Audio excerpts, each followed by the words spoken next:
होते हैं, कौन कौन से इनकम ऐसी होती हैं जिसे हम पिछले 4 हेड में सैलरी में, हाउस प्रॉपर्टी में, बिजनेस प्रोफेशन और कैपिटल गेन में ऐड नहीं करते, बट हम यहाँ पर उसे ऐड करते हैं। तो मैंने बता दिया है। अब जो आपको मैं समझाना चाहता हूँ यहाँ पर, आपको समझाना है। It's 6:30 a.m.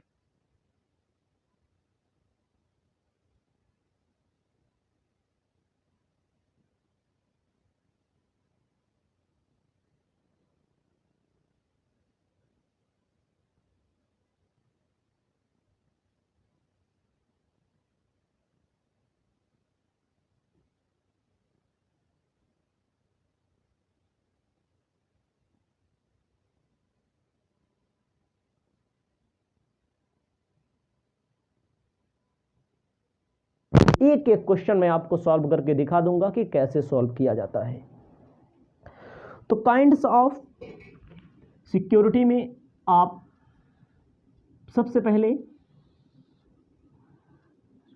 ऐसे बना लीजिए, सिक्योरिटियां जो होती हैं वो 2 प्रकार की होती हैं। जो सिक्योरिटी होती है वो 2 प्रकार की होती है। पहली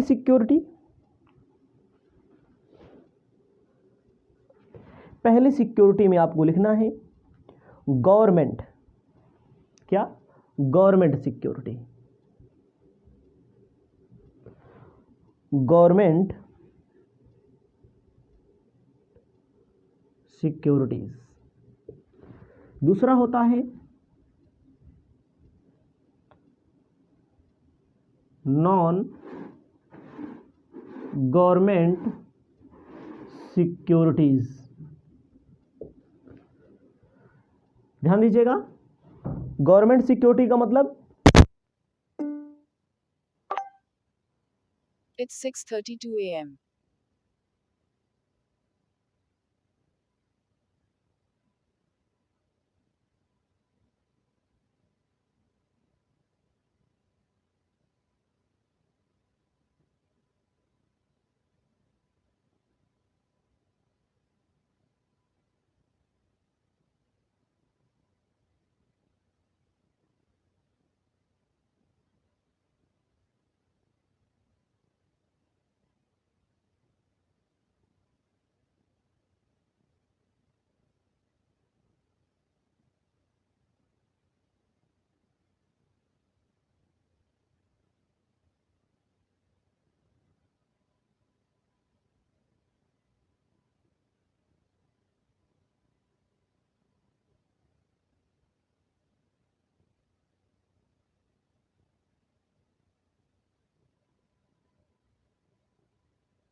गवर्नमेंट की हो या स्टेट गवर्नमेंट की हो, उसे कहते हैं कौन सी प्रतिभूति?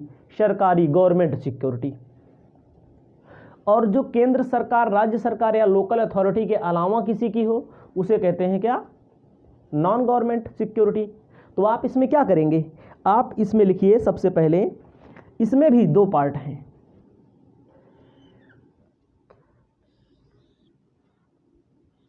इसमें भी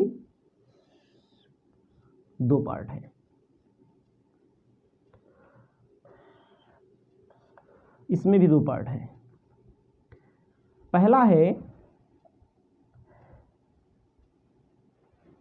है टैक्स फ्री गवर्नमेंट सिक्योरिटी। लिख लीजिए, टैक्स फ्री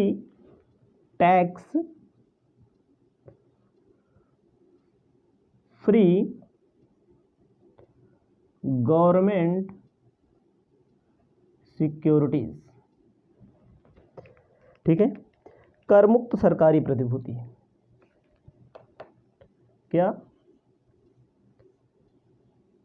कर मुक्त सरकारी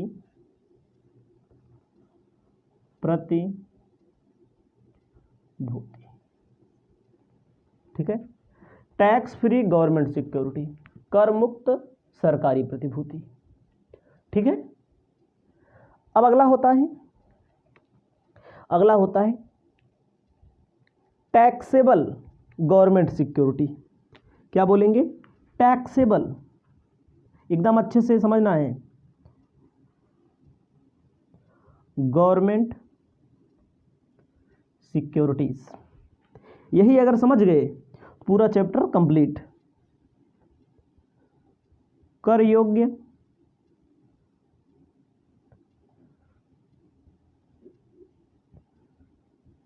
सरकारी प्रतिभूति। ठीक है,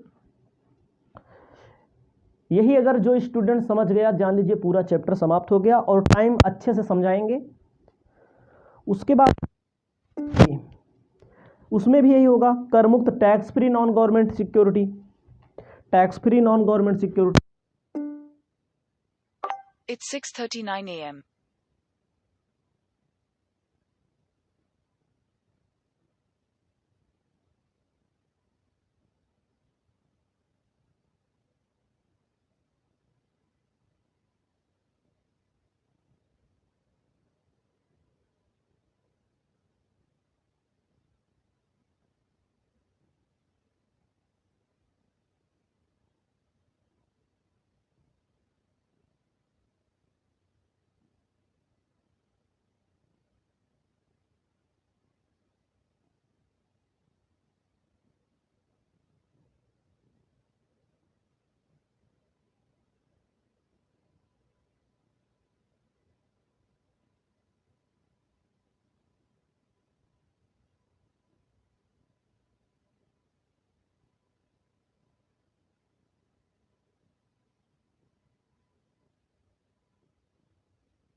यदि आपके सामने जो स्ट्रक्चर बनाया गया है, इसे आपको अपनी कॉपी में लिख लेना है। एक बार आपको फिर से समझ लेना है, सिक्योरिटी का मतलब जो सेंट्रल गवर्नमेंट, स्टेट गवर्नमेंट को जब पैसे की जरूरत पड़ती है, या किसी कंपनी को जब रुपए की, धन की जरूरत पड़ती है, भाई सेंट्रल गवर्नमेंट है, लोन लेती है जनता से, स्टेट गवर्नमेंट है, लोकल गवर्नमेंट है, जनता से लोन लेती है, पब्लिक से लोन लेती है, कंपनी लेती है पब्लिक से लोन। तो आपको इसमें ध्यान देना है, उसके लिए सिक्योरिटी इशू करती है। एक कागज का टुकड़ा होता है और एक तरह से वो अथॉरिटी होती है, मतलब उस पर ठप्पा लगा होता है, मुहर लगी होती है, अथॉरिटी के तहत इशू किया जाता है और उसे पब्लिक खरीदती है। जैसे आप डिबेंचर वाला चैप्टर पढ़े होंगे, तो डिबेंचर और बॉन्ड पब्लिक खरीदती है, इसको आप जानते हैं। तो किसी कंपनी का डिबेंचर आप खरीदेंगे, कोई व्यक्ति खरीदेगा, तो उस व्यक्ति को क्या मिलेगा? उस व्यक्ति को मिलेगा, क्या मिलेगा? उस व्यक्ति को मिलेगा ब्याज। 6 माही मिल सकता है, हाँ, यानी कि हाफ ईयरली मिल सकता है, और पूरे साल भर का भी मिल सकता है। ठीक है, उसके बाद आपको बताना चाहते हैं, आगे थोड़ा चलते हैं, आप थोड़ा आगे चलते हैं। तो इसमें होता है गवर्नमेंट। गवर्नमेंट का मतलब जो स्टेट गवर्नमेंट इशू करे, सेंट्रल गवर्नमेंट इशू करे, लोकल गवर्नमेंट इशू करे, उसे कहते हैं government security. Non government security वह सिक्योरिटी होती है जो सेंट्रल गवर्नमेंट और स्टेट गवर्नमेंट और लोकल अथॉरिटी के अलावा कोई अदर इशू करे। इसमें होता है टैक्स फ्री गवर्नमेंट सिक्योरिटी, इसमें होता है taxable government security. Tax free का मतलब टैक्स नहीं लगेगा, करयोग्य का मतलब टैक्स लगेगा। इसमें भी टैक्स फ्री का मतलब टैक्स नहीं लगेगा, टैक्सेबल का मतलब टैक्स लगेगा। इतना आप अपनी कॉपी में लिखेंगे। फिर उसके बाद आपको आगे बढ़ना है। मैं आपको आगे इसके बारे में बता रहा हूं, क्या टैक्स फ्री गवर्नमेंट सिक्योरिटी क्या होती है।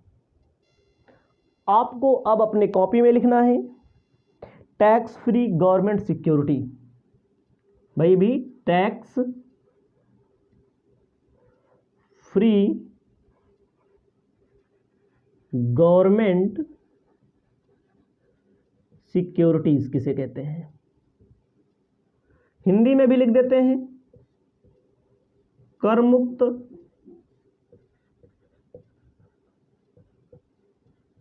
सरकारी प्रतिभूति। कर मुक्त सरकारी प्रतिभूति किसे कहते हैं, ध्यान दीजिए। ये सिक्योरिटी, ये जो टैक्स फ्री सिक्योरिटी है, ये सिक्योरिटी सेक्शन मतलब क्या होता है, धारा, section under section 10 sub section 15 के अंतर्गत टैक्स फ्री होती हैं। क्या लिखना है भैया, के अंतर्गत। It's 6:46 a.m.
फिर आपको क्या ध्यान देना है, आपको फिर से समझना है, यही समझ में आ गया तो पूरा चैप्टर समाप्त है। जान लीजिए, टैक्स फ्री गवर्नमेंट सिक्योरिटी का मतलब होता है under section 10 sub section 15 fully tax free exempt. Interest जो इस पर मिलेगा टोटल इनकम में इंक्लूड यानी कि शामिल नहीं किया जाएगा। इसको आप अपनी कॉपी में लिख लीजिएगा, और ना तो शामिल किया जाएगा ना तो टैक्स लगेगा। इसको आप याद कर लेंगे, दिमाग में रख लेंगे। ध्यान दीजिएगा, इसके कुछ पॉइंट हैं जिन्हें मैं आपको पढ़ करके बताना चाहता हूं। आप ध्यान दे करके इसे अपनी कॉपी में लिख लेंगे। हमारे पास जो बुक है, आपके पास भी बुक होगी।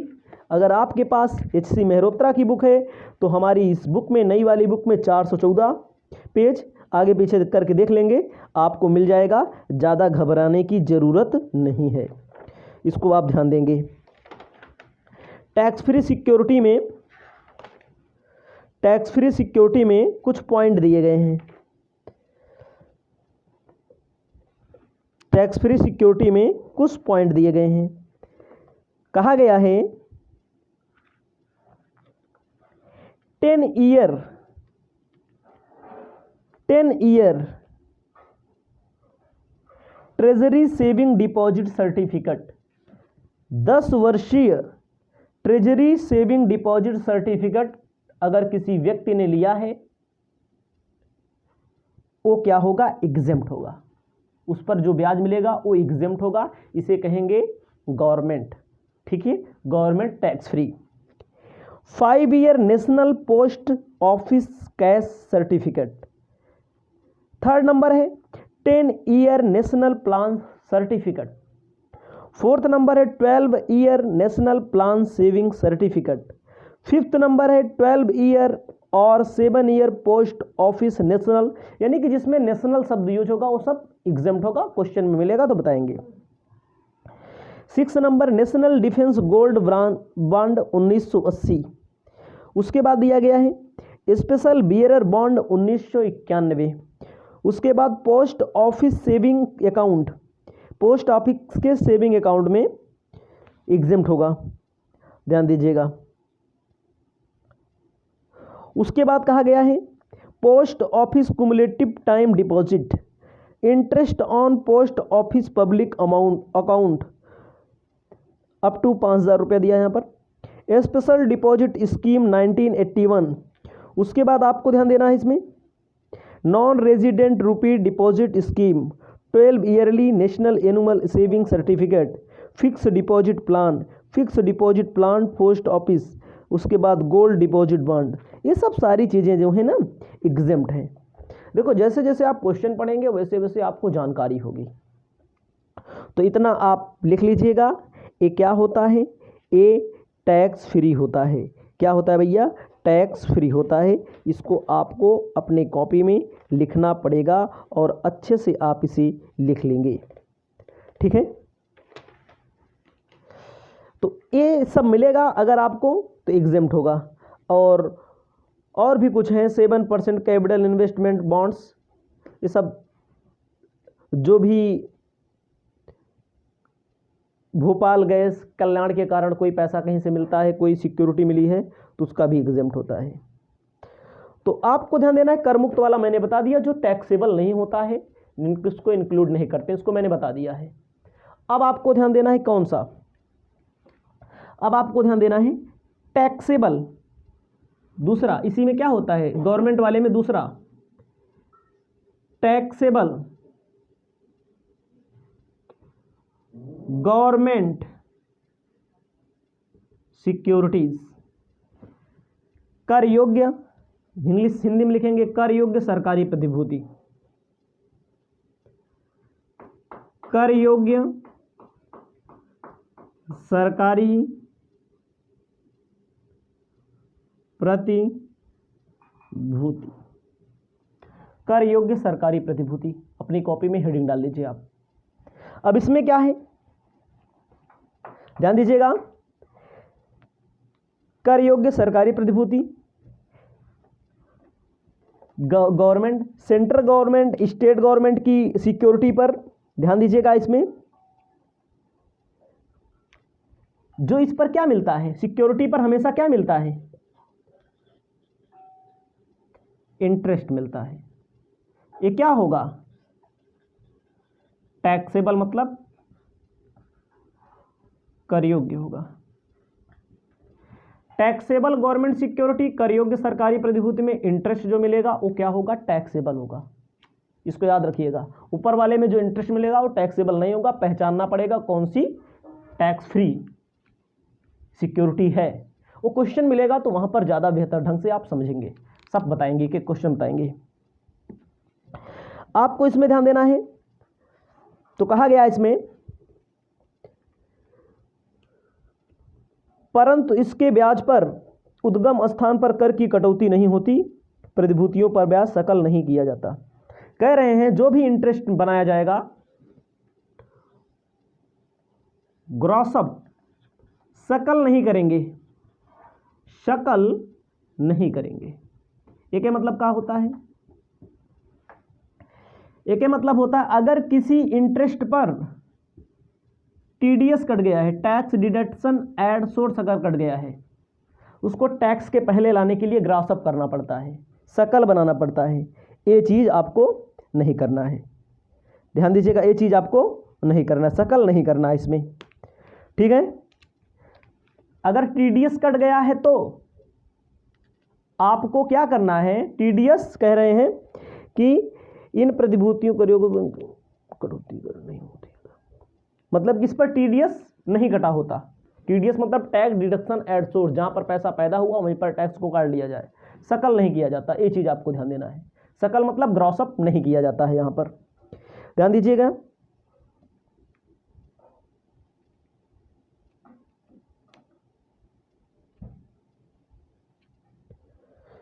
तो इसमें अगर ध्यान दीजिएगा, इसको आप लिख लीजिए, अगर कहीं भी ग्रॉस अप करने की नौबत आएगी तो ग्रॉस अप कैसे किया जाएगा हम आपको आगे बताएंगे।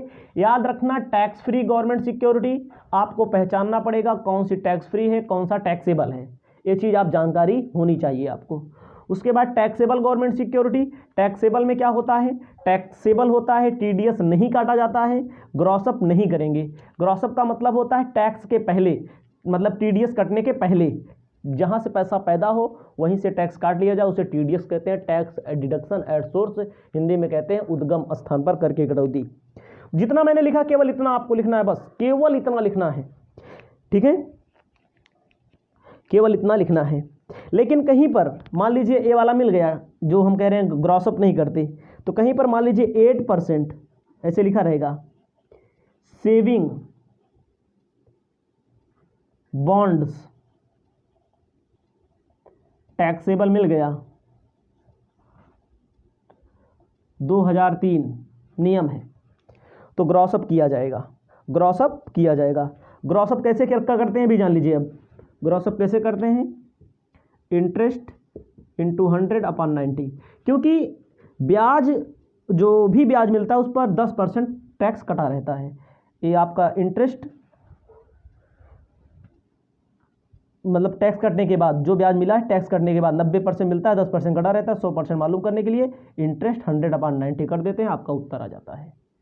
इसको लिख लीजिए, आगे चलते हैं। कोई दिक्कत मत समझना, कोई परेशानी मत समझना।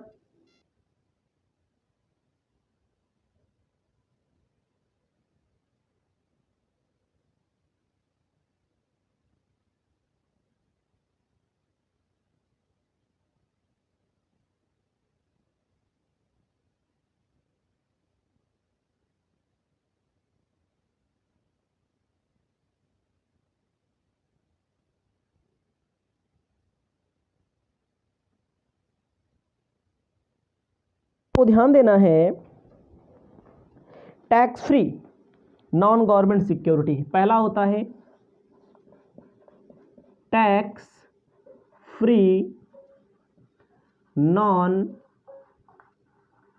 गवर्नमेंट सिक्योरिटीज,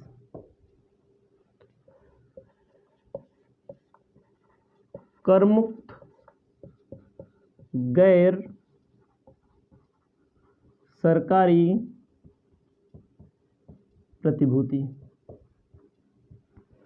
कर मुक्त गैर सरकारी प्रतिभूति।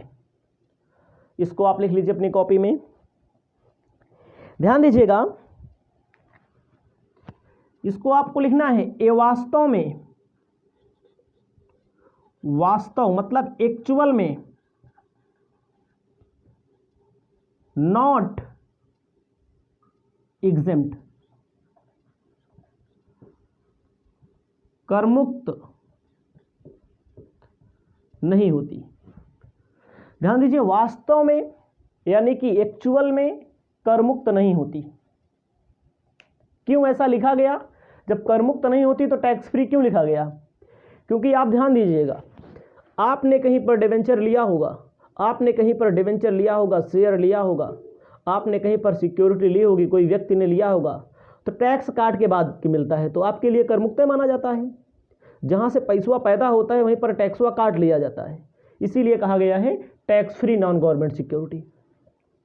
हमारे सामने बुक है, कह रहा है इसमें एक्चुअल में टैक्सेबल नहीं होता, नॉट टैक्सेबल नहीं होता, एग्जेम्प्ट नहीं होता, वास्तव में होता है। जहां पर अमाउंट मिल जाता है, ब्याज मिल जाता है, वहीं पर टैक्स दे दिया जाए। जैसे मान लीजिए थोड़ी देर के लिए समझो, कर मुक्त काहे लिखा है, अब इसमें मैंने लिखा वास्तव में कर मुक्त नहीं है। तो मान लीजिए हमारी कंपनी का नाम यक्स है, हमारी कंपनी में किसी ने डिवेंचर लिया है, तो सरकार का नियम है, आईटी का नियम है, इनकम टैक्स का नियम है, हमारा आईटी का नियम है कि किसी यक्स ने, यक्स हमारी कंपनी है, रामू ने हमारे यहाँ शेयर लिया है, तो डिवेंचर लिया है, तो रामू को हम डिवेंचर पर 6 महीने में क्या देंगे, ब्याज देंगे, इंटरेस्ट देंगे। कहे 6 महीने में एक बार, साल भर में 2 बार जब देंगे। तो हमारी कंपनी का नाम यक्स है, हमारी कंपनी का नाम यक्स है, हम इस कंपनी की ओर से डिवेंचर रामू ने लिया हुआ है, तो इनके ब्याज पर मान लीजिए 100 रुपये का डिवेंचर इन्होंने लिया हुआ है, 10 रुपया ब्याज हुआ इनका 10%।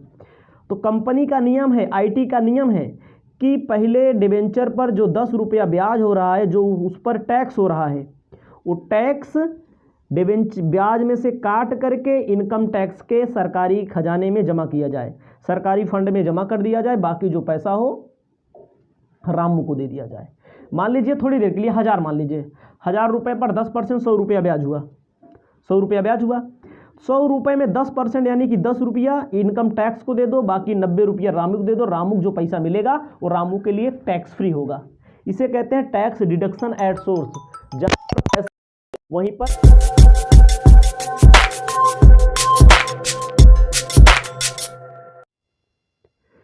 Income from other sources class के क्रम को आगे बढ़ाते हुए इस वीडियो के माध्यम से सबसे पहले मैं आपको क्वेश्चन नंबर फर्स्ट बताने जा रहा हूं। ध्यान दीजिएगा, क्वेश्चन नंबर फर्स्ट मैं आपको बताने जा रहा हूं।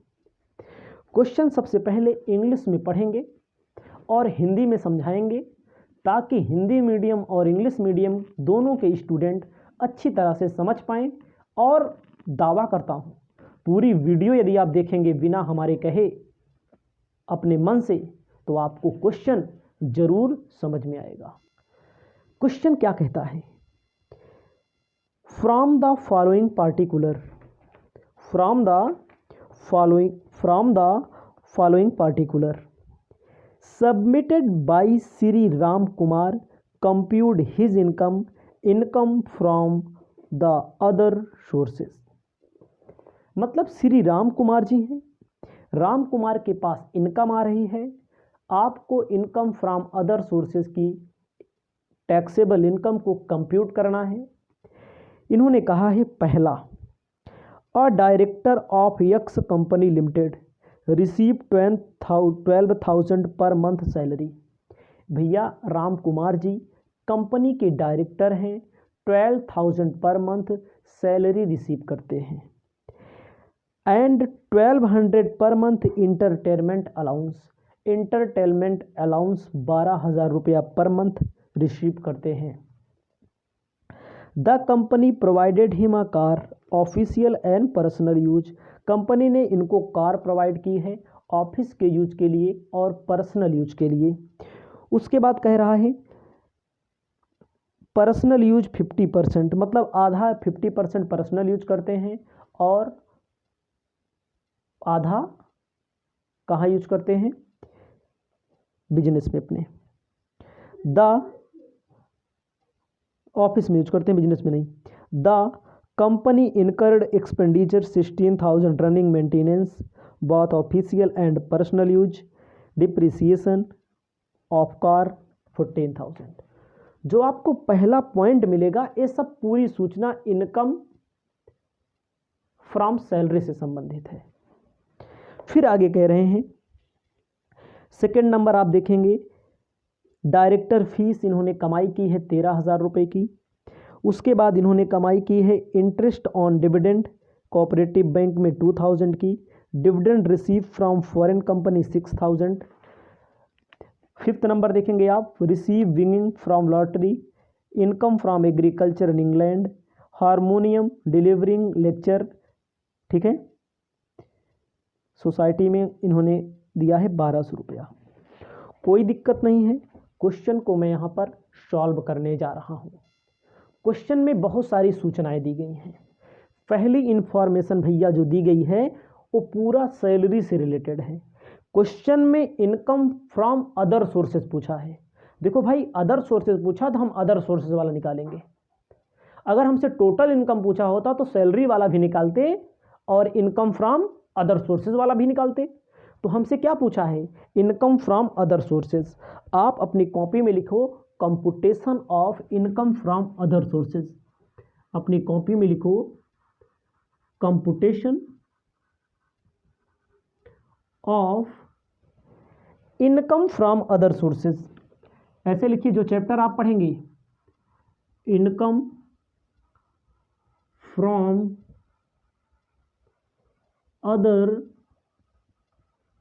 Sources. Income from other sources सबसे ऊपर आप लिख लेंगे अपनी कॉपी में। उसके बाद लिखिए, नीचे लिखना है फॉर द असेसमेंट ईयर। जो आपके क्वेश्चन में दिया रहेगा वही लिखना है आपको, अलग से कुछ नहीं लिखना है। इसको आपको लिखना है, आपको अपने मन मुताबिक लिखना है। उसके बाद आगे हम आपको बताना चाहते हैं एकदम स्पष्ट तौर पर। सबसे पहला वाला टॉपिक तो यहाँ नहीं लिखा जाएगा। क्यों नहीं लिखा जाएगा? क्योंकि इनकम फ्रॉम अदर सोर्सेज से इसका कोई लेना देना नहीं है और ना ही पूछा गया है। अब आपको ध्यान देना है दूसरा टॉपिक। देखो डायरेक्टर, देखो कहीं पर नौकरी करते हैं तो सैलरी वाले में जाएगा, सैलरी वाले हेड में। डायरेक्टर है, शुल्क मिल रहा है, फीस जो मिलती है, जिससे मैं कोचिंग पढ़ाता हूँ, हमें जो फीस मिलती है अदर सोर्स में जाएगा। अगर मैं कहीं पर नौकरी करूँगा सैलरी मिलेगी तो इनकम फ्रॉम सैलरी में जाएगा। तो आपको यहाँ पर देना है, ध्यान देना है, लिखना है दूसरा नंबर डायरेक्टर फी। जो डायरेक्टर फीस है वो कितना है, 13,000 रुपया डायरेक्टर फीस दी गई है। इसको लिख लीजिए, अदर सोर्स में जाएगा। अब थर्ड नंबर टॉपिक पढ़ेंगे, इनको कोऑपरेटिव बैंक से ब्याज मिला हुआ है। ध्यान दीजिएगा, कोऑपरेटिव बैंक से ब्याज मिला हुआ है। Interest on cooperative bank, cooperative bank से इनको जो ब्याज मिला हुआ है वो कितना मिला हुआ है, 2,000 रुपया मिला हुआ है। ये सारी चीज़ें आप लिखते चले हमारे साथ। कोई दिक्कत होगी तो हम आपको बताएंगे, जो जहाँ नियम जो होगा उसको हम आपको बताएंगे। इनको डायरेक्टर फीस मिला 13,000 रुपया, कोऑपरेटिव बैंक से ब्याज मिला 12,000 रुपया। पूरा का पूरा मेरे भाई ये टैक्सेबल होता है। आगे आपको ध्यान देना है, इनको डिविडेंड मिल रहा है। डिविडेंड मिल रहा है फॉरेन कंपनी का, विदेशी कंपनी का। लिखेंगे dividend from of foreign company. देखो कितना मिल रहा है, 6,000 रुपया। डिविडेंड क्या लिखेंगे, डिविडेंड फ्रॉम अ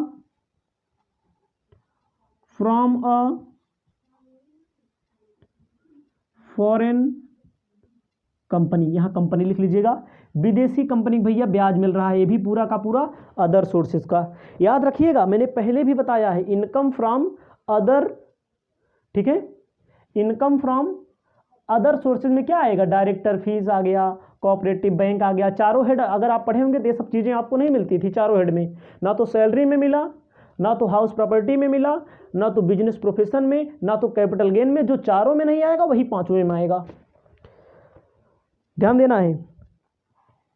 अब आप समझिए, अगला है आपके सामने जो क्वेश्चन है, received winning from lottery. Winning from lottery लिखेंगे, लॉटरी से विनिंग फ्रॉम लॉटरी। कोई लॉटरी से जीतता है, कोई जुआ से जीतता है, कोई सट्टा से जीतता है, कोई क्या बोलते हैं उसको, कहीं पर रास्ते में पैसा पा जाता है। इन्होंने कहा है विनिंग फ्रॉम लॉटरी। और अगर आप हिंदी में पढ़ेंगे तो लिखा है लॉटरी में जीत 24,500 प्राप्त हुए। ध्यान दीजिएगा, रिसीव्ड शब्द लिखा है, जिसमें जिस कैजुअल इनकम में, कैजुअल इनकम होती है ऐसी इनकम जिसके प्राप्त होने की कोई संभावना ना हो, अचानक प्राप्त हो जाए, गारंटी नहीं होती कि प्राप्त होगी। भाई लॉटरी हार गए तो उसे कहते हैं casual income.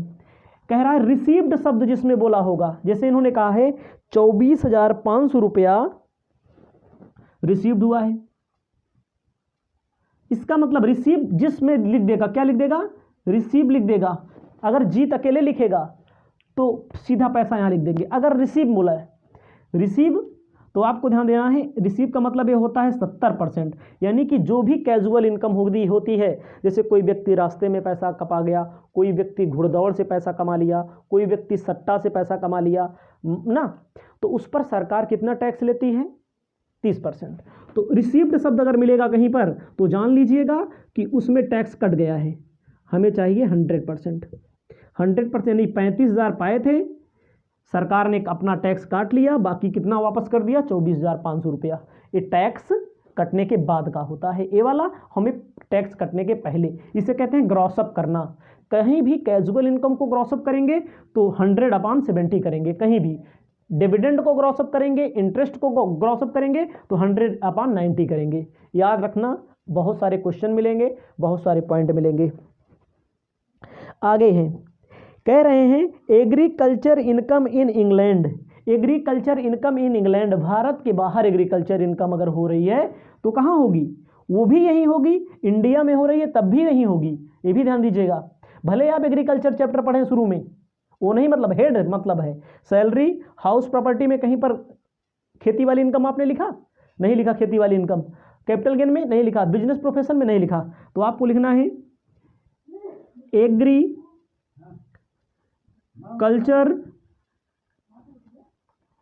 Agriculture income in England.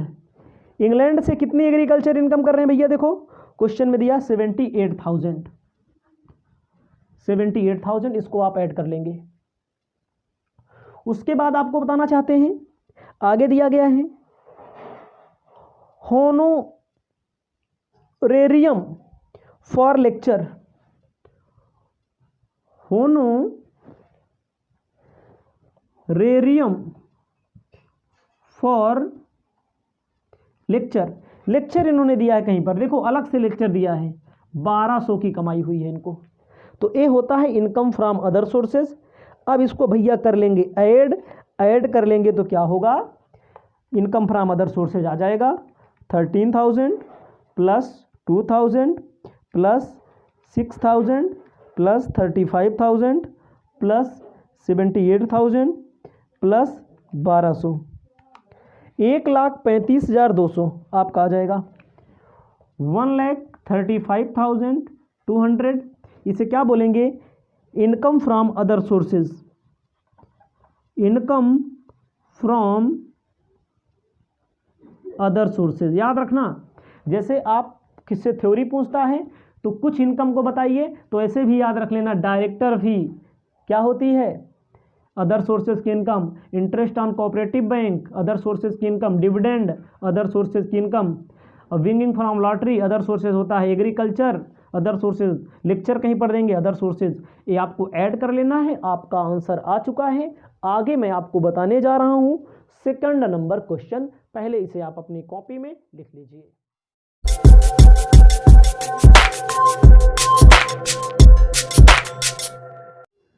Income from other sources class के क्रम को आगे बढ़ाते हुए आपको इस वीडियो में सेकंड नंबर क्वेश्चन उपलब्ध करा रहे हैं।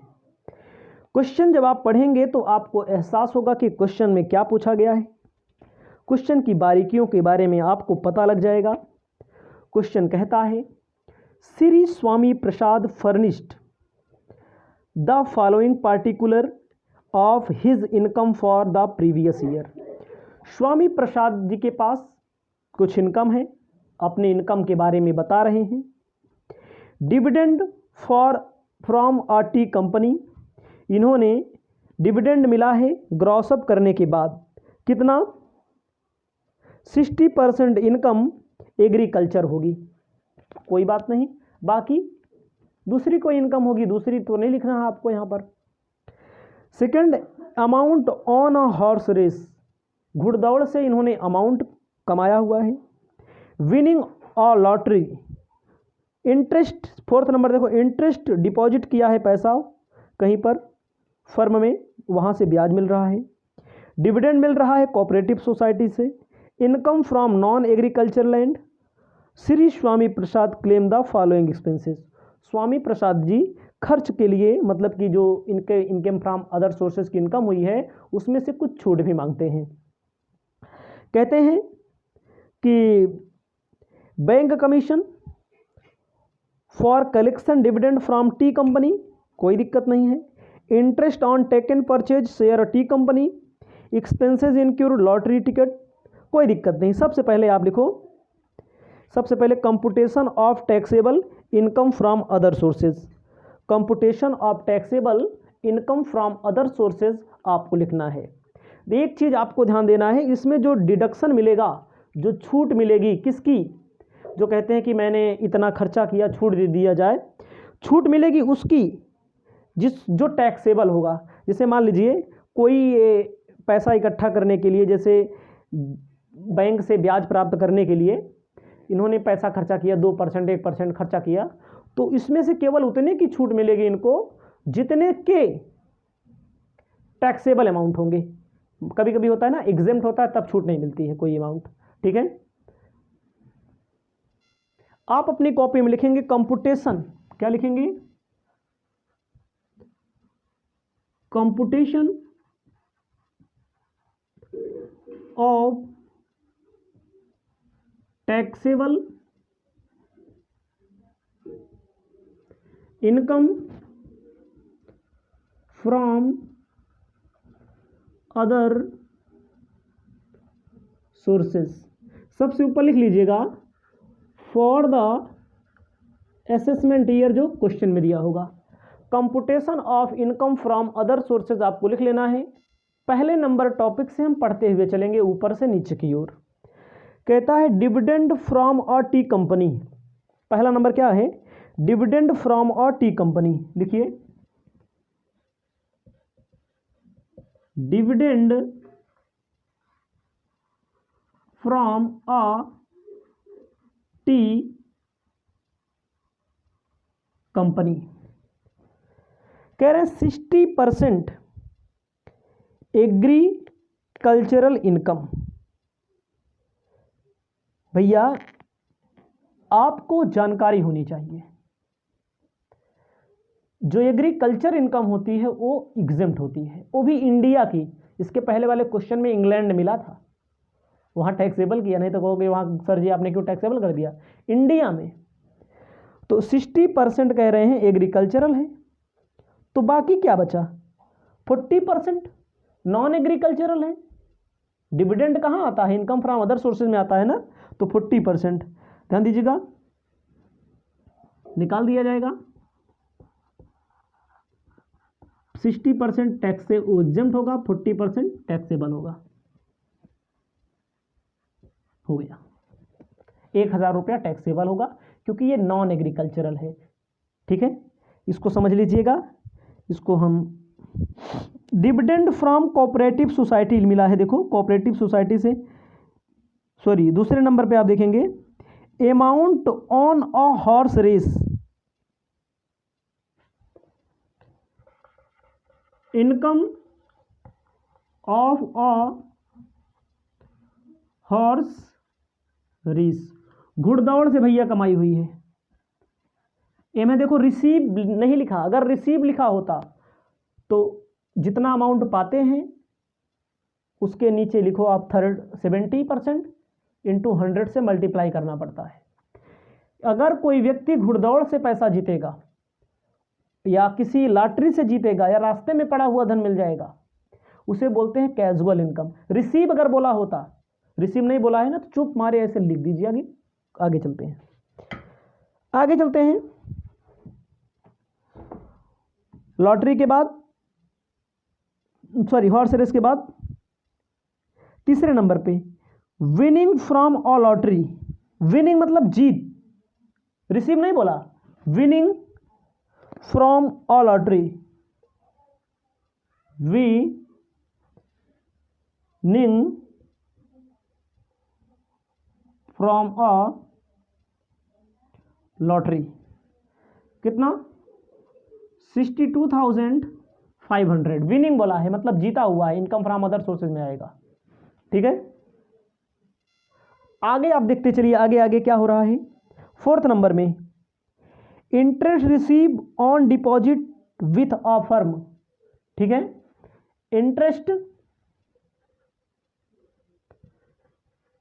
रिसीव्ड, ध्यान दीजिएगा, इंटरेस्ट इनको रिसीव हो रहा है फर्म से,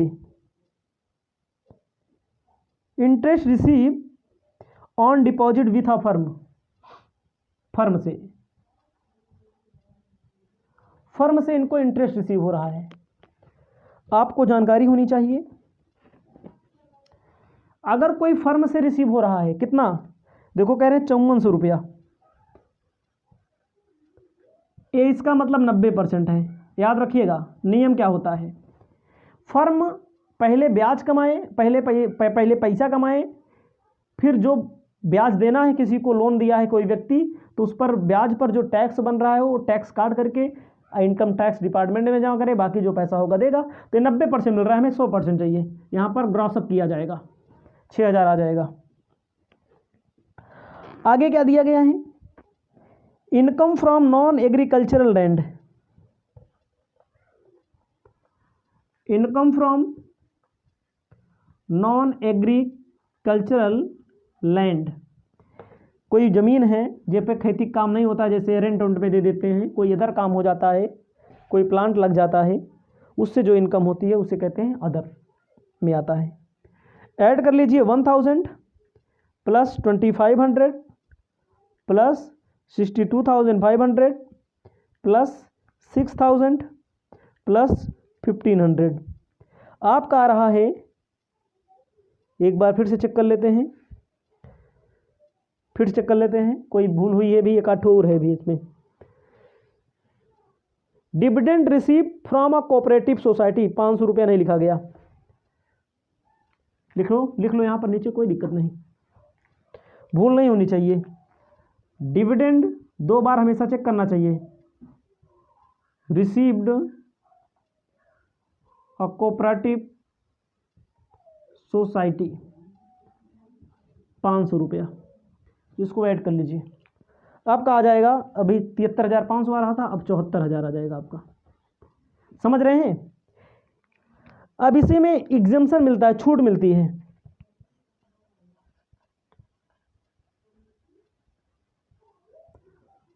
छूट मिलती है। छूट किस चीज़ की मिलती है, आपको यहाँ पर जानकारी होनी चाहिए, काहे की छूट मिलेगी। क्वेश्चन में मांग रहे हैं, कह रहे हैं बैंक कमीशन 100 रुपया for collection of dividend T company.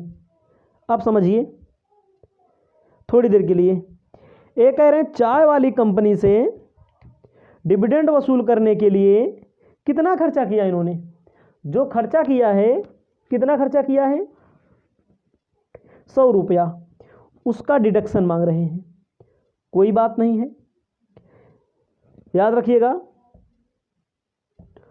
उसके बाद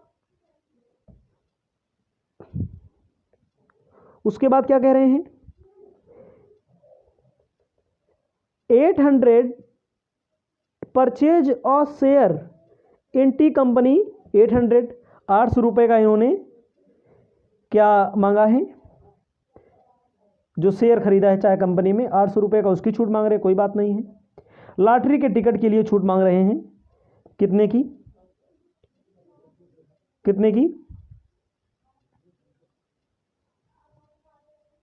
मांग रहे हैं 2000 की लॉटरी के टिकट की।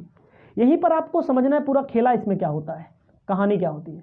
कह रहे हैं पहला आप समझिए, डिविडेंड चाय वाली कंपनी में, चाय वाली कंपनी ये है, इसमें का जो डिविडेंड मिला एग्रीकल्चरल वाला वो एग्जेम्प्ट है, समझ रहे हैं, वो एग्जेम्प्ट है, उसकी छूट नहीं मिलेगी।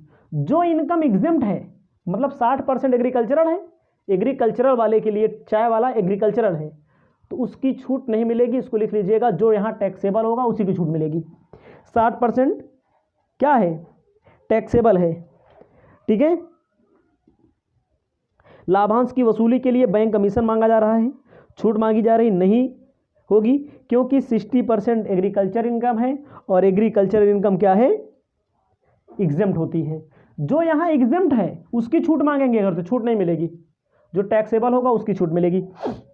ये आगे कह रहे हैं शेयर खरीदने के लिए, शेयर खरीदने के लिए ध्यान दीजिएगा, शेयर खरीदने के लिए। तो शेयर कितने का खरीदा है? 800 रुपये का। लिखा जाएगा ऐसे,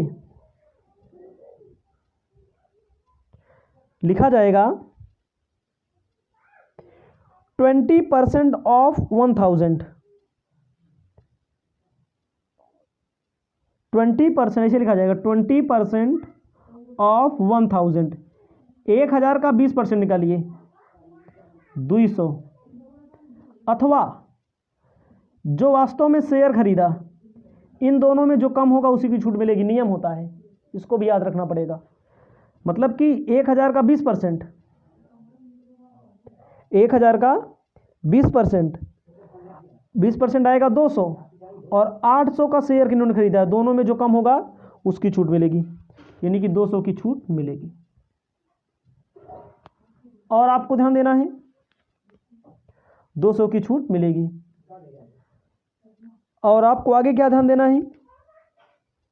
टिकट खरीदा है लॉटरी के लिए, लॉटरी के लिए किसी जुआ सट्टा लगाने के लिए कोई भी खर्च किया जाता है, उसकी छूट नहीं मिलती है। लिखा भी गया है आपकी बुक में, देखो, लॉटरी, क्रॉसवर्ड, पजल, गुड़दौल, यहाँ पर अगर कोई पैसा लगाने के लिए अगर आप कोई खर्चा करते हैं उसकी छूट नहीं मिलेगी। 73,800 इनकम फ्रॉम अदर सोर्सेज, आप नीचे लिख लीजिए 73,800 income from other sources, income from other sources आपका आंसर आ जाएगा। इसे आप अपनी कॉपी में लिख लीजिए। इसके बाद मैं अगला क्वेश्चन आपको बताऊंगा।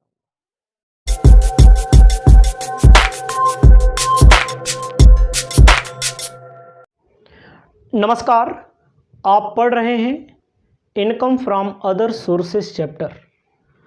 इस वीडियो में आपको 3rd नंबर क्वेश्चन बताने जा रहे हैं। पहले पूरे क्वेश्चन को अच्छे से पढ़ लेते हैं। क्वेश्चन कहता है, from the following particular Shri Maheshwari for the assessment year. आपको income from other sources taxable income मालूम करना है। Ground rent, following interest receive हुआ है इनको, फिक्स डिपॉजिट पोस्ट ऑफिस से। इनकम फ्रॉम सबलेटिव टेकन से, रिसीव्ड डिविडेंड, महेश्वरी ने लोन लिया है 12% के हिसाब से 10,000 रुपये का किसी कंपनी से, जिससे वो किसी अन्य कंपनी में शेयर लेगी। शेयर लेगी तो वहाँ से डिविडेंड मिलेगा। He purchase share of the face value 8,000, 8,000 रुपये का शेयर 8,000 रुपये में खरीदा। इन्वेस्ट किया है 2,000 रुपया बिजनेस में। No dividend was received on this share during the year. कोई डिविडेंड इस वर्ष के दौरान नहीं रिसीव हुआ। तो आपको अपनी कॉपी में लिखना है computation of taxable income from other sources. एकदम अच्छे से क्वेश्चन समझिए। Computation of taxable income from other sources. जो आपके बुक में असेसमेंट ईयर, क्वेश्चन में असेसमेंट ईयर दे रहेगा, वह असेसमेंट ईयर आप यहाँ रखेंगे। इसके अलावा कुछ नहीं करना आपको। आपको बताना चाहते हैं, पहला दिया है ground rent. Ground rent, ground rent इन्होंने रिसीव किया है ग्राउंड रेंट से। दिया गया है ग्राउंड रेंट 5,000 रुपये का।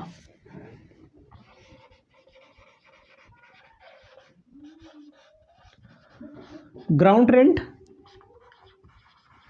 5,000 रुपये का। उसके बाद सेकंड आपको बताना चाहते हैं, भैया इंटरेस्ट कई जगह से रिसीव कर रहे हैं। लिख दीजिए इंटरेस्ट फ्रॉम,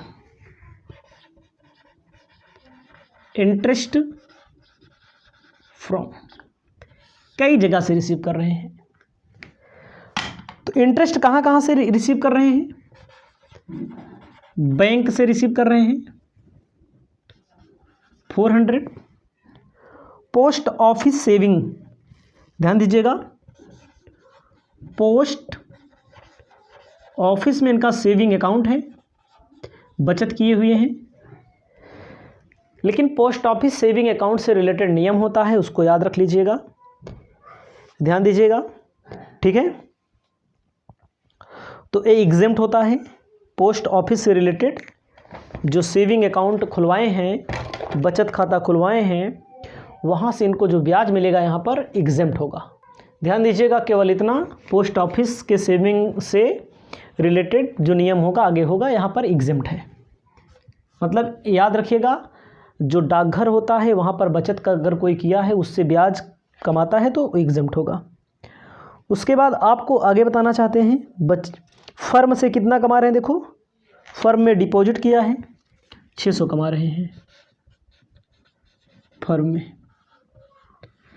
पोस्ट ऑफिस वाला एग्जेम्प्ट, ए वाला टैक्सेबल, आपको लिख देना है 6000 हो जाएगा, सॉरी 1000 हो जाएगा, ठीक है। बैंक में जो भी मिलेगा टैक्सेबल होगा, post office saving account exempt होगा, यहाँ पर कोई टैक्स नहीं लगेगा। अगला इन्होंने क्या कहा है, तीसरा, सबलेटिंग, रेंट फ्रॉम सबलेटिंग। तीसरा,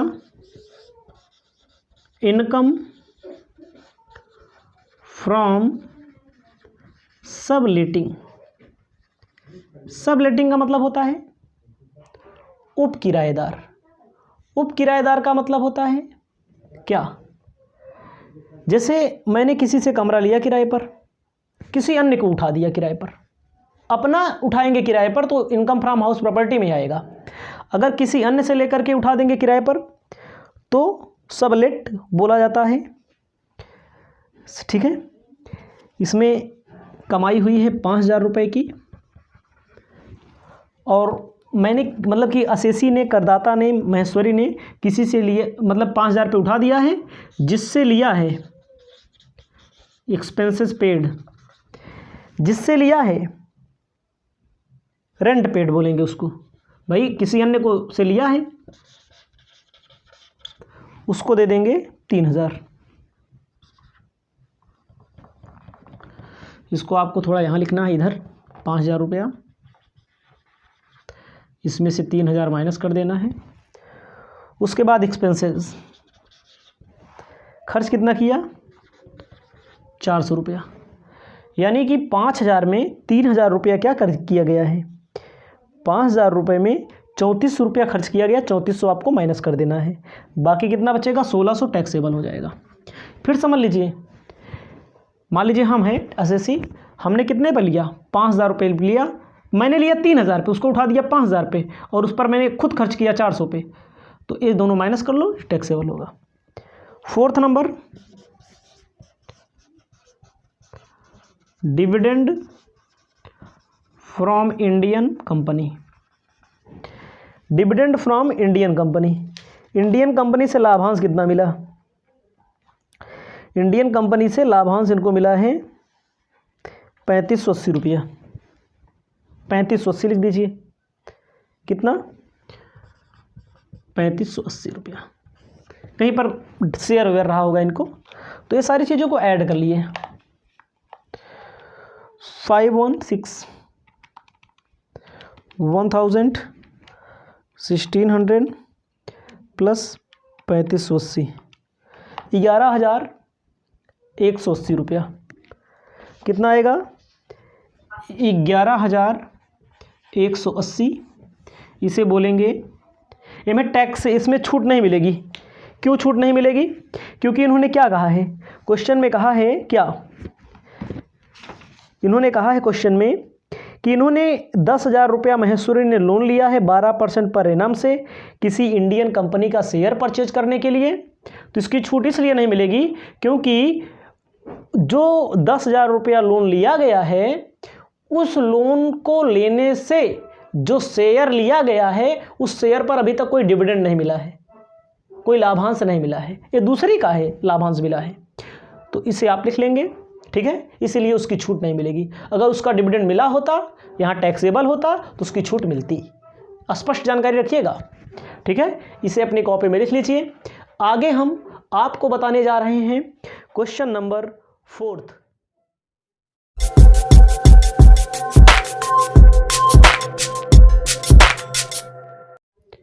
आप पढ़ रहे हैं income from other sources. Income from other sources में इस वीडियो के माध्यम से आपको बताने जा रहे हैं क्वेश्चन नंबर 4। ध्यान देना है, आपको मैंने सिक्योरिटी के बारे में बताया था, प्रतिभूतियों के बारे में बताया था। उस वीडियो को अगर आप ना देखे हों तो फिर से देख लेंगे, तब आपको क्वेश्चन ज़्यादा बेहतर ढंग से समझ में आएगा। सबसे पहले क्वेश्चन की बारीकियों को पढ़ते हैं, समझते हैं। क्वेश्चन अपना कहता है, mister x has following investment the previous year ended. Mister x ने बहुत सारी इन्वेस्टमेंट किए हैं। कहा गया है 50,000 12% Haryana state electricity bond.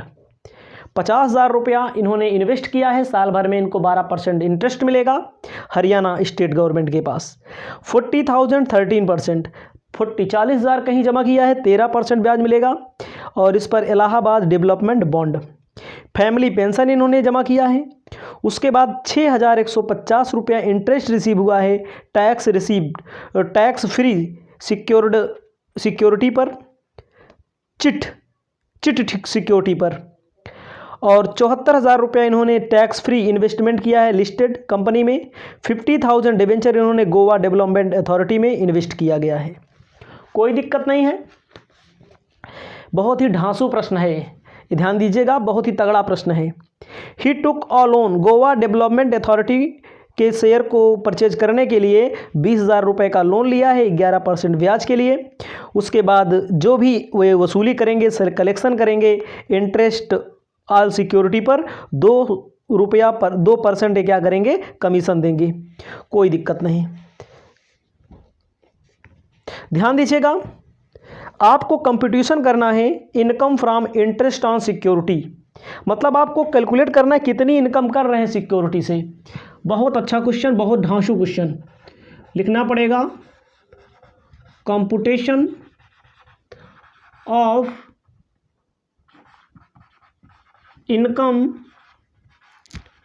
From securities. Income from security के बारे में इसमें आपको कंप्यूट करना है। उसके बाद आपको इसके नीचे सीधा लिखना है for the assessment year. Assessment year आपको लिखना है। क्या करना है असेसमेंट ईयर में? सबसे पहला कार्य ध्यान दीजिए भैया, ये में समझना पड़ेगा कौन सरकारी है कौन गैर सरकारी है, ये तो समझना पड़ेगा ना।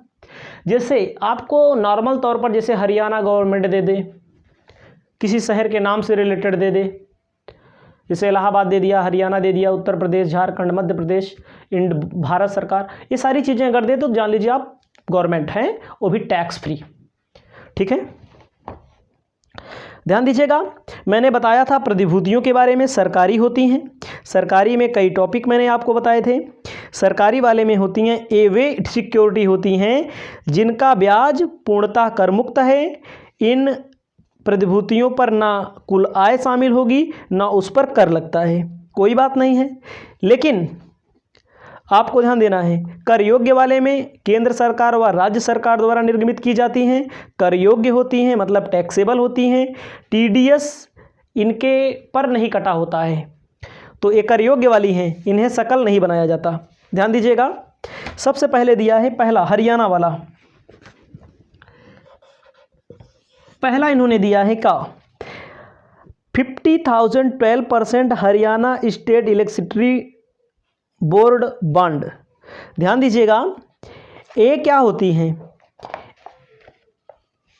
ये सरकारी है। पहली बात तो हरियाणा सरकार लिखा है, हरियाणा स्टेट गवर्नमेंट लिखा है, ये सरकारी है। सरकारी पर 50,000 लगाए हैं, 12% मिलेगा इनको। लेकिन कैसे पता लगेगा टैक्सेबल है कि टैक्स फ्री है? टैक्स फ्री वाले में भैया टैक्स फ्री लिखा रहेगा। ध्यान दीजिएगा, टैक्स फ्री लिखा रहेगा सरकारी वाले में। ठीक है, तो आपको ध्यान देना, एक्स का मतलब ये टैक्सेबल है, तो लिखना पड़ेगा कितना पैसा लगाए हैं 50,000, उसके बाद 12%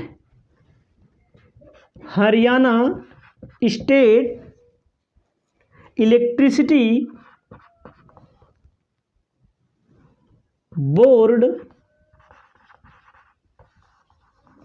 क्या लिखेंगे, Haryana state electricity board bonds. कितना पैसा लिखना है,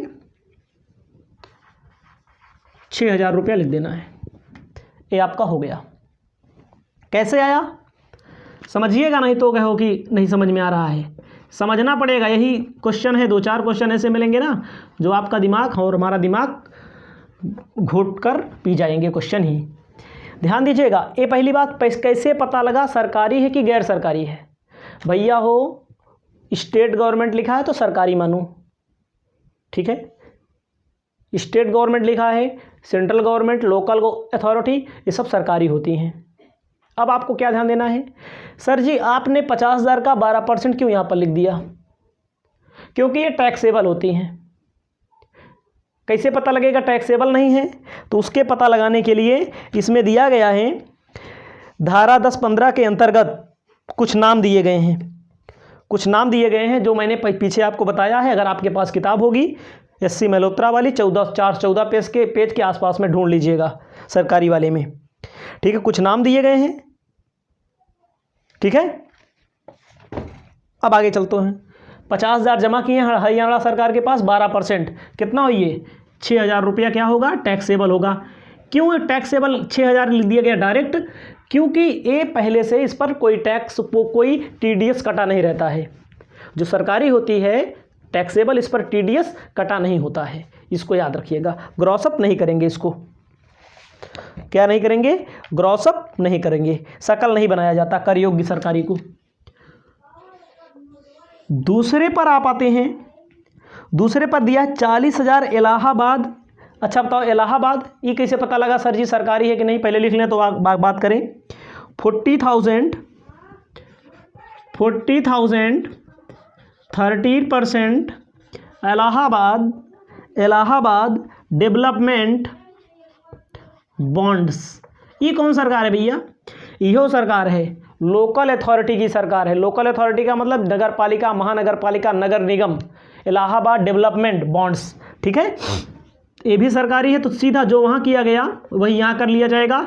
इस पर TDS नहीं कटता, पहले से टैक्स नहीं कटता, पहले से कटता होगा कैसे, सरकारी पे टैक्स नहीं कटता पहले से। 13 चौका 52, 5,200 रुपये ऐसे छाप दो। ऐसे जो बता रहा हूँ, अगर जो स्टूडेंट क्वेश्चन सॉल्व कर लिया जान लीजिए सब सॉल्व कर लेगा। ये सरकारी है, इलाहाबाद डेवलपमेंट लिखा है, सीधा आपको लिख देना सरकारी वाले में। अगला भैया बोला है का, तीसर का बोला है फैमिली पेंशन इनको मिल रही है। तो फैमिली पेंशन मिल रही है तो लिख देते हैं का, फैमिली पेंशन इनको मिल रही है। तो चेक कर लेते हैं फैमिली पेंशन कितना मिल रही है, 24,000 रुपये इनको क्या मिल रही है, फैमिली पेंशन मिल रही है। तो इसको अभी छोड़ दीजिए थोड़ी देर के लिए, पहले लिखते हैं आगे, बताएंगे इसको भी फैमिली पेंशन के लिए। 6,105 रुपीज़, 6,105 रुपया रिसीव हुआ है टैक्स फ्री सिक्योरिटी पर। के पे टैक्स फ्री सिक्योरिटी क्या लिखा है बोलो, 6,105 रुपया ब्याज मिला हुआ है टैक्स फ्री सिक्योरिटी पर chit fund of private company में। तो इसको बोलेंगे प्राइवेट कंपनी, गैर सरकारी कंपनी। एम है भैया टैक्स फ्री लिखा है, कर मुक्त लिखा है, वास्तव में कर मुक्त नहीं होता। इसका मतलब होता है कर मुक्त जो टैक्स फ्री लिखा है कि TDS इस पर कट चुका है। TDS का मतलब जैसे मान लीजिए हमने या आपने या इनका नाम यक्स है, यक्स ने जमा किया था जो भी पैसा, जो भी ब्याज बना इनका 6,105 रुपया, इनको कंपनी चिट कंपनी इनको दे रही है। तो जब ब्याज पैदा होता है, जब पैसा पैदा होता है, जब पैसा पैदा होता है वहीं पर टैक्स काट करके सरकारी खजाने में जमा कर दिया जाता है। उसके बाद जो मिलता है वो प्राइवेट का है। कैसे पता लगा, टैक्स फ्री लिखा है लेकिन वास्तव में टैक्स फ्री नहीं है। क्यों नहीं है, क्योंकि पहलवे टैक्स काट लिया गया है। समझ रहे हैं, तो लिखा जाएगा interest on security of chits India, interest on securities of chit India. Chit India में कितना भैया, 6,000 105 रुपया मिल रहा है, ये क्या परसेंट है? ये है भैया 90%। याद रखना, पहली बार ग्रॉसअप बता रहे हैं। ग्रॉसअप का मतलब होता है टैक्स कटने के बाद है, इसको टैक्स कटने के पहले करना है। ऐसा इसलिए किया जा रहा है क्योंकि टैक्स फ्री लिखा है, टैक्स फ्री है, लेकिन वास्तव में टैक्स फ्री नहीं होता। जैसे मान लीजिए हम थोड़ी देर के लिए मान लीजिए हम इन्वेस्टमेंट किए हैं, कहीं पर पैसा इन्वेस्टमेंट है हमारा, मान लीजिए किसी कंपनी में, वहाँ ब्याज बनेगा हमारा। सर कंपनी के ऊपर जिम्मेदारी रहती है, जो टैक्स बन रहा है आर.के. मौर्य को जो पैसा आप देंगे उनके टैक्स हमारे खजाना में काट के जमा कर दो, सरकार कहती है, इनकम टैक्स डिपार्टमेंट। भैया काटने के बाद है तो आपको पता है इस पर 10% TDS कटता है, ब्याज पर, डिविडेंड पर 10% TDS कटता है, 100/90 करना पड़ेगा। और इनमें दो ये चीज़ मिलेगा, एक कैजुअल मिलेगा, वो में 100/70 करना पड़ेगा। तो आप इसको कर लेंगे। तो इसका मतलब ब्याज पूरा बन रहा था 6600। भैया ब्याज बन रहा था 6600, ब्याज बन रहा था कितना? 6600। लेकिन यहाँ पर देखिए कैलकुलेट करते हैं कितना आएगा, यहाँ पर नहीं आएगा। 6105/90 गुणे 100, 6783 रुपया बन रहा है। भैया हो नियमों जो है ना चेंज हो गया है, नियम जो है थोड़ा से चेंज हो गया है। पहले TDS का कितना था? पहले TDS का था 100/90। तो अब TDS का हो गया है नए वाले में, नए साल वाले में 100/92.5। बुरा मत मानिएगा, ये मत समझिएगा सर जी गलत बता रहे हैं, किताब में बोला गया है। 2021 में जो लगता था और अब जो लग रहा है ये बदल गया है, तो 92.5 लिख लीजिएगा, बुरा मत मानिएगा हमारी बात को, ठीक है। 92.5 नियमों चेंज हो गया। इसके पहले जो वीडियो बनाए हैं वहाँ पर मैंने 90 ही रखा है। तो इतने में आपको कोई दिक्कत नहीं होनी चाहिए। बात को आगे बढ़ाते हैं। अगला है 5th नंबर को, नंबर हम 4 डालते हैं। 5th नंबर में कहा है 74,000 रुपया tax free listed debenture of a company. भैया टैक्स फ्री लिखा है, 74,000 रुपया जमा किए हैं। कितना जमा किए हैं? 74,000 रुपया जमा किए हैं। लिखा जाएगा क्या? 74,000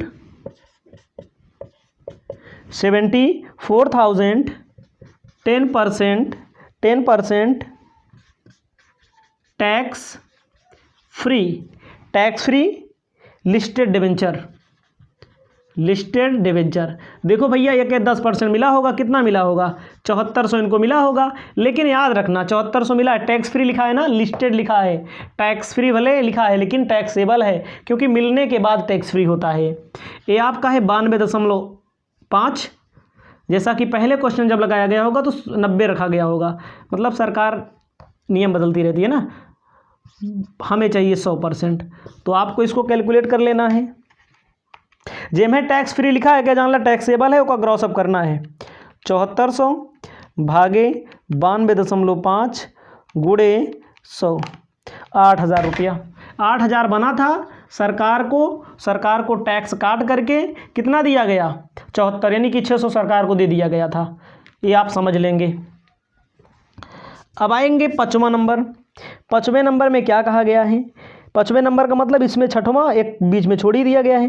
50,000 गोवा डेवलपमेंट, रुपया 50,000। गोवा डेवलपमेंट मतलब समझते हैं? कैसे पता लगेगा प्राइवेट सरकारी? गोवा डेवलपमेंट का मतलब होता है गोवा एक राज्य है, गोवा एक शहर है, वहाँ डेवलपमेंट अथॉरिटी होगी। दिल्ली, मुंबई, चेन्नई, कोलकाता नगर पालिका हो गई क्या, ये सब जो होता है नगर निगम, ये क्या होता है? 12% debenture of Goa development authority.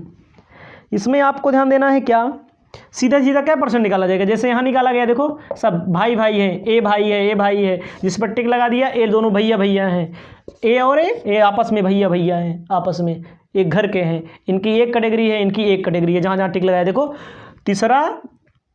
तीसरा और चौथवा एक कैटेगरी का है, पहला, दूसरा और पांचवा एक कैटेगरी का है। 12 पंचवा 60, 6,000 रुपया भैया एक का लेंगे जोड़। अब फैमिली पेंशन से संबंधित आपको बताना चाहते हैं, आपको आगे ध्यान देना है। इसको जोड़ लेंगे 6,000 5200, 6600, 8000, 6000, 31,800 ये होता है ग्रॉस इनकम। अब एमएस भैया छूट अगर कोई मांगता है तो छूट दी नहीं जाएगी। जैसे मान लीजिए ये सब खरीदने के लिए कहीं लोन लिया होगा और लिए है लोन लिया है इन्होंने, इंटरेस्ट ऑन लोन इन्होंने लिया है। लोन कितना लिए हैं? लोन में बोला गया है 20,000। क्या लेने के लिए? गोवा वाला खरीदने के लिए 20,000 लोन लिए हैं ना। वो पे 11% ब्याज देंगे, 20,000 का 11% 2200 रुपया ब्याज देंगे, तो इंटरेस्ट ऑन लोन का 2200 रुपया इनको छूट मिल जाएगी। समझ में आया कि नहीं आया? ये चीज़ आपको समझ में आनी चाहिए। अब कह रहे हैं कि इंटरेस्ट ऑन लोन, तो आपको समझना है इंटरेस्ट ऑन लोन के बाद अब कह रहे हैं 2% जितना पैसा इकट्ठा कर रहे हैं 2% ओपे का लेंगे। ओपे भैया खर्चा देना पड़ेगा, वो का बोलते हैं बैंक चार्ज या कलेक्शन चार्ज। बैंक कलेक्ट करेगी ना, जितना पैसा इनको मिल रहा है कलेक्शन चार्ज बैंक करेगी। ध्यान दीजिएगा थोड़ी देर के लिए, चार्ज करेगी। तो आप समझिएगा जितना बैंक कलेक्शन करेगी इनका। अब समझिए इन्हें कलेक्शन जो होता है टैक्स काटने के बाद का माना जाता है, ये भी ध्यान दीजिएगा, टैक्स काटने का बाद का माना जाता है। झंझटी क्वेश्चन है लेकिन फिर भी प्रैक्टिस। ध्यान दीजिए भैया, इनके 6,000 तो ब्याज बन रहा है, समझ रहे हैं ना, 6,000 ब्याज बन रहा है, लेकिन 6,000 क्या बन रहा है? ब्याज बन रहा है। 6,000 इनका ब्याज बन रहा है। 6 5 11, 11 2 13, 6 5 11, 11,200, 11,200। ध्यान दीजिएगा 6,000 का पहले लिखो, 6,000 का गुणा कर देंगे 92.5 से, भागे कर देंगे 100 से, आपका आ जाएगा 5,550। समझिएगा थोड़ी देर के लिए, 5,550 रुपये इनको मिलेगी। तो सीधा सीधा हम निकाल देते हैं, काहे ज़्यादा झंझट पकड़ाएं, इन दोनों का इकट्ठा निकाल देते हैं। एग्जाम्पल में जो इसमें क्वेश्चन सॉल्व करके दिया गया है, तो जैसे आप देखेंगे ना बताया गया है 11,200 का मतलब होता है ना, समझिए 6 5 11,200। एक यहाँ नहीं लिखना, आपको वर्किंग नोट में लिखना है। ई बन रहा है 11,200 का ई क्या परसेंट है? ई है 92.5%, क्योंकि ए हमारा है पूरा का मतलब पूरा 100%। और हम मतलब कि टैक्स काटने के बाद अगर मिलेगा, टैक्स देने के बाद कितना मिलेगा? 92.5% मिलेगा। तो वही आपको निकाल लेना है, 11,200 का 92.5 भागे 100, 10,360। समझिएगा इतना पूरा है। एमआई से इनको मिलेगा केवल 10,360 मिलेगा, क्योंकि और टैक्स देना पड़ेगा। 10,360 माइनस 11,200 यानी कि 840 रुपया भैया ये कलेक्शन चार्ज देंगे। सिर्फ इतने पे कलेक्शन चार्ज देंगे 840 रुपया। तो हम निकालना चाहें तो ऐसे निकाल देखते हैं 840 का। इन्होंने क्या किया है, देखो इन्होंने दोनों का ऐड करके 10,360 लिख दिया। फिर उसके बाद आप समझिए कलेक्शन चार्ज देंगे इस पर। तो आगे आपको ध्यान देना है, आगे यही कैटेगरी हो है हमें 6,000 इंटू 92.5 चाहे निकाल लो, और चाहे सीधा सीधा आपको बताएं, चलो छोड़ो 92.5। 6,000 इनका बन रहा है, 92.5 डिवाइड बाई 100 इनकी 6,000 गुणे 92.5 डिवाइड बाई 100 इनका बनेगा 5,550 रुपया। 6,000 में 5,550 रुपया इनका मिलेगा, और यही कै परसेंट? 2%। तो यही आप समझिएगा। तो मैं आपको बताना चाहता हूं कि आप ऐसे निकालिए, चाहे इसको ऐसे निकालो, और आपके बुक में निकाल करके दिया भी है। ध्यान दीजिएगा, थोड़ा सा समझा देते हैं क्योंकि ज़्यादा झंझट ना बने। तो आप ऐसा निकालिए, इन दोनों का 92.5 डिवाइड बाई 100 इनका, और इसके बाद देखो किसका दिया है। इसके बाद 6000 का भी दिया है, चौथे नंबर पे 5550 आया। अब बचा ए वाला टैक्स कटने के बाद का है जो दिया गया, ए वाला टैक्स कटने के बाद का ए वाला है, ये चीज़ लिखना है, यानी कि टैक्स कटने का बाद का लिखना है। तो अगर आप देखेंगे तो इसका लिया जाएगा ए, टैक्स कटने के बाद इसका ए, इसका आप क्या परसेंट निकाल देंगे, जैसे 92.5 में 92.5 में 100 माइनस 92, 7.5 ध्यान दीजिएगा। तो इनका और इनका 92.5 भागे 100, 92.5 भागे 100 कर लेंगे। जो आएगा उसका 2% रहेगा, इसका 2% रहेगा, इसका 2% रहेगा, कैलकुलेट करके दिया है वही आएगा भैया 588 रुपया। बहुत झंझटी काम है, ठीक है। सॉल्व करिएगा, नहीं आएगा तो हम 1000 बार बताएंगे, कोई दिक्कत नहीं है, और मैंने बता भी दिया और इससे अच्छा हो भी नहीं सकता। माइनस कर लीजिए 29,012 टैक्सेबल आपका आंसर आ जाएगा। और सॉल्व करके दिया है, देखो 11,200 जो दिया है दोनों का ऐड करके दिया है। पहले मालूम करना है टैक्स कटने के बाद का 10,360 आएगा, फिर टैक्स कटने के बाद का इसका दिया है, इसका दिए है, इसका भी निकाल लीजिए, 92.5 भागे 100 कर देंगे, आपका उत्तर आ जाएगा। इसे आप अपनी कॉपी में लिख लीजिएगा और 2% निकाल लीजिएगा, आंसर आ गया। इसके बाद आपको 5वां नंबर क्वेश्चन अगली वीडियो के माध्यम से बताने जा रहे हैं। आप पढ़ रहे हैं इनकम फ्रॉम अदर सोर्सेज। इस वीडियो में आपको 5th नंबर क्वेश्चन और 6th नंबर क्वेश्चन बताने जा रहे हैं। क्वेश्चन कहता है 5वां, mister X a resident individual submit the following particular income. Mister X हैं, सबमिट कर रहे हैं अपनी इनकम के बारे में। Royalty, agricultural income Pakistan, salary part time job, salary member of parliament, daily allowance, residential house, इन्होंने किराए पर लिया और फिर किसी को किराए पर उठा दिया, बड़े होशियार निकले। डिविडेंड रिसीव कोऑपरेटिव सोसाइटी, और छूट मांग रहे हैं। बहुत आसान क्वेश्चन, ऐसे ही क्वेश्चन पेपर में बहुत पूछे जाते हैं। आप अपनी कॉपी में लिखिए computation of income from other sources. Computation of income from other sources for the assessment year लिख लेंगे। उसके बाद तो कह रहे हैं इनकम फ्रॉम रॉयल्टी। रॉयल्टी से कितना कमा रहे हैं? 20,000 रुपया। इनकम फ्रॉम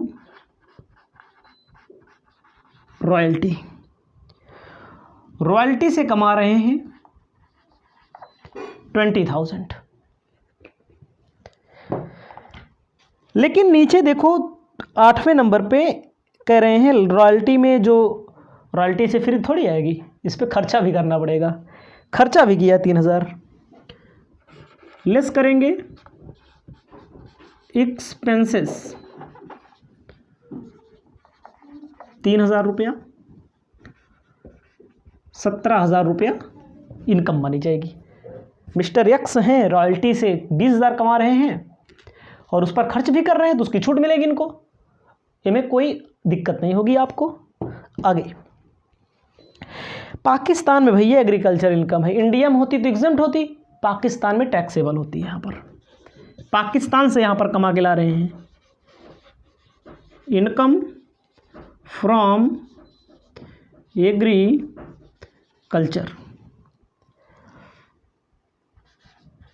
पाकिस्तान लिख लीजिएगा, यहाँ पर पूरा कमा रहे हैं 15,000,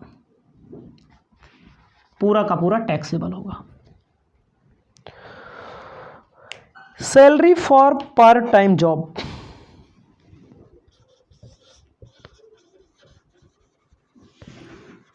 फॉर पार्ट टाइम जॉब। देखो भैया, पार्ट टाइम जॉब कर रहे हैं तो मैंने लिख तो भले दिया, लेकिन यहाँ पर टैक्सेबल नहीं होगा। क्यों नहीं होगा? सैलरी है तो सैलरी वाले हैं, चैप्टर में पढ़ो इसको, यहाँ कोई काम नहीं है सैलरी वैलरी का। लेकिन मेंबर ऑफ पार्लियामेंट एमपी हैं, एमपी मतलब जानते हो, मेंबर ऑफ पार्लियामेंट, संसद का सदस्य वाले को सैलरी में टैक्सेबल नहीं होता, अदर सोर्सेज में होता है। 36,000 कमा रहे हैं, एमपी है भैया, मेंबर ऑफ पार्लियामेंट है, जो सांसद होते हैं इनका जो वेतन होता है वो यहाँ आता है टैक्सेबल अदर सोर्सेज में। डेली अलाउंस, डेली अलाउंस का मतलब क्या होता है समझते हो? दैनिक भत्ता मिलता है। और याद रख लीजिएगा, सांसद के सदस्य का जो वेतन होता है, एमपी का जो सैलरी होती है टैक्सेबल होता है कहाँ? अदर सोर्सेज में। और जो वो डेली अलाउंस मिलता है, दैनिक भत्ता मिलता है, वो एग्जेम्प्ट होता है। याद रखिएगा, बताना नहीं है, अपना लिखना चाहिए तो लिख लीजिएगा। एग्जेम्प्ट मतलब कर मुक्त होता है। पाँचवां का मतलब होता है जैसे जैसे करते चले जा रहे हैं वैसे लिख रहे हैं, जो छूट जा रहा है उससे नहीं मतलब। अब इन्होंने क्या किया है, रेजिडेंटल हाउस 1,000 रुपया महीना पे लिया है और आधा 1,200 रुपये महीने पे किराया पे उठा दिए हैं। इनकम फ्रॉम सबलेटिंग, भैया 1,200 रुपये में किराया पे उठाया, 12 महीने का, 1200 गुणे 12, 14,400। समझ रहे हो? जैसे मैंने मान लीजिए हमारा नाम, हमने कोई घर लिया किराए पर, कितने पे लिया? 1,000 रुपये में। आधे में रहेंगे और आधा रेंट पे दे देंगे। आधे में रहेंगे तो पूरे मकान का 12 महीने का किराया कितना हुआ? 12 महीने का 12,000 हुआ। आधे में रहेंगे तो वाला चलो ठीक है, जो किराए पर दे रहे हैं उससे कितनी कमाई हुई? 14,400। लेकिन इसके पीछे कितना खर्चा होगा? 12,000 कुल खर्चा हो रहा है, 6,000 अपने पीछे तो 6,000 इसके पीछे, लेस रेंट पेड 6,000, कितना हो जाएगा? 8,400। इसको लिख लीजिए 8,400।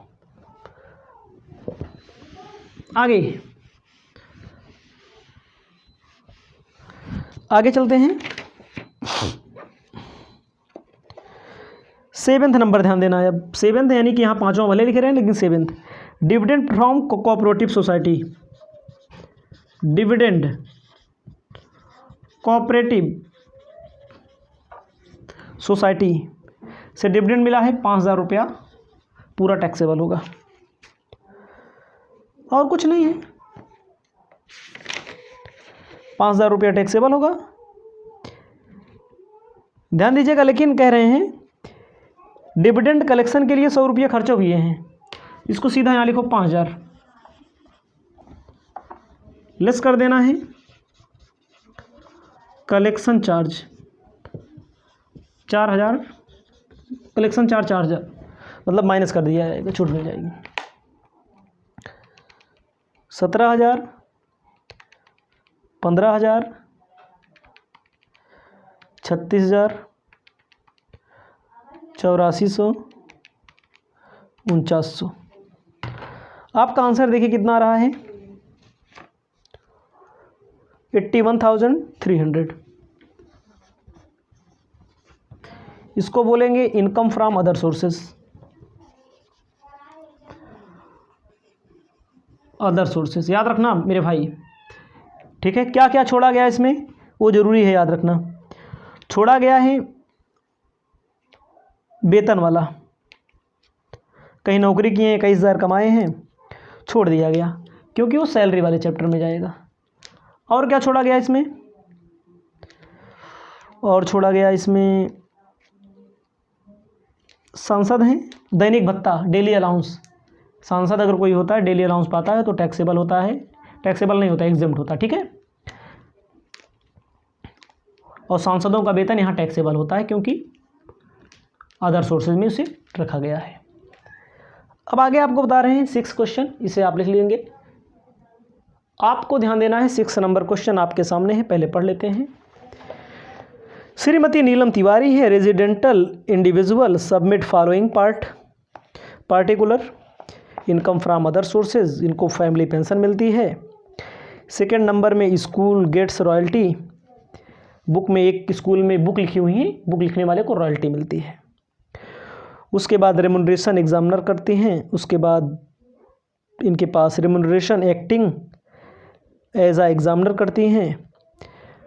उसके बाद cash 1000 fund previous year bank locker में, इन्होंने एक्सप्लेन नहीं किया है, कोई बात नहीं, हेडिंग यही होगी। आपको सबसे पहले लिखना है family pension, family pension, family pension इनको मिल रही है 42,000। फैमिली पेंशन विधवा को मिलती है, ठीक है। इसमें जितना भी मिल रही हो 15,000 और मिलने वाले का 33%, दोनों में जो कम हो। इसके पहले क्वेश्चन में कितना मिला था? 24,000। 24,000 का 33.33 भागे 100 करेंगे तो 7,000 आ रहा था, तो उसमें टैक्सेबल नहीं है, ठीक है, इसीलिए उसमें नहीं लिखा गया। कौन सा क्वेश्चन था? क्वेश्चन नंबर था 4 नंबर, ठीक है। जितना मिल रहा है 42,000 मिल रहा है, इसका नियम होता है जितना मिल रहा है एग्जेम्प्ट मतलब डिडक्शन, इनको मिल जाएगा। कितना डिडक्शन मिल जाएगा? स्टैंडर्ड डिडक्शन बोलते हैं, एग्जेम्प्ट नहीं लिखेंगे, डिडक्शन मिल जाएगा। डिडक्शन 42,000 का 33.33 मतलब कि 33.33 और 15,000 दोनों में जो कम हो उनकी छूट मिलती है। तो आपको ध्यान देना है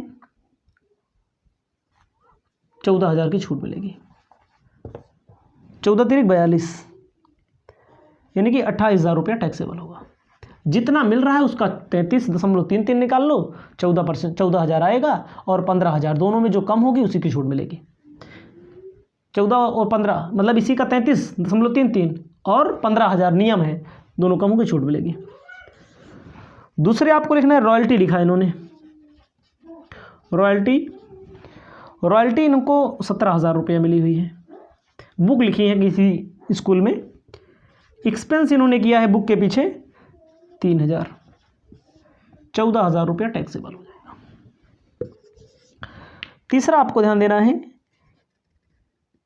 इन्वेस्टिगेशन करने गई है कहीं पर, इन्वेस्टिगेशन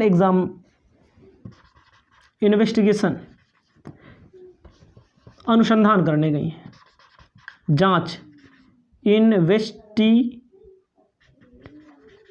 कितना मिला है? 1,000 रुपया यहीं पर टैक्सेबल होगा। उसके बाद रेमुनरेशन एग्जामिनरशिप के लिए गई हैं, जैसे कॉपी एग्जामिनरशिप परीक्षक के रूप में गई हैं, 1,800 रुपया मिला है इनको, ठीक है। परीक्षक मतलब जो टीचर वगैरह नौकरी करते हैं, जो परीक्षा दिलवाएंगे उसका अदर सोर्स में जाएगा। जो परीक्षा के अलावा वो काम करवाते हैं और कोई काम करवाते हैं, कॉपी चेक करेंगे उसका अलग से मिलता है, वो अदर सोर्स में जाएगा, सैलरी में नहीं जाता, वो सैलरी के अलावा मिलता है पैसा। 5वां, उसके बाद इनको कैश मिला है अनएक्सप्लेन इनकम, अनएक्सप्लेन मतलब होता है ऐसी इनकम जिसके बारे में स्रोत ना बताया जा सके, वो अदर सोर्सेज में स्रोत ना बताया जा सके, अदर सोर्सेज में टैक्सेबल। जैसे काला धन उन किसके पास रहता है, किसी के पास रहता है, वो अदर सोर्सेज में आता है। आप सोचते होंगे कोई काला धन जो जब्त होता है सरकार की ओर से तो पूरा पैसा सरकार नहीं लेती, टैक्स काट करके वापस कर देती है। 6ठा नंबर आपको ध्यान देना है, 6ठा नंबर आप ब्याज मिला हुआ है, इंटरेस्ट ऑन बैंक डिपॉजिट, ब्याज मिला है कितना? 800 रुपया। देखो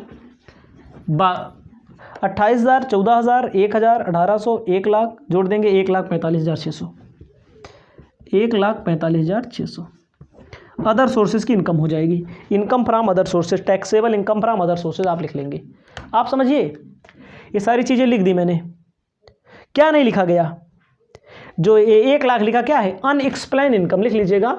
ऐसी इनकम जिसके बारे में स्रोत ना बताया जा सके अनएक्सप्लेन इनकम कहते हैं, इसे लिख लीजिएगा। वो अदर सोचने में आता है, ठीक है। इसके बाद और भी क्वेश्चन आगे हम आपको बता रहे हैं इस वीडियो में।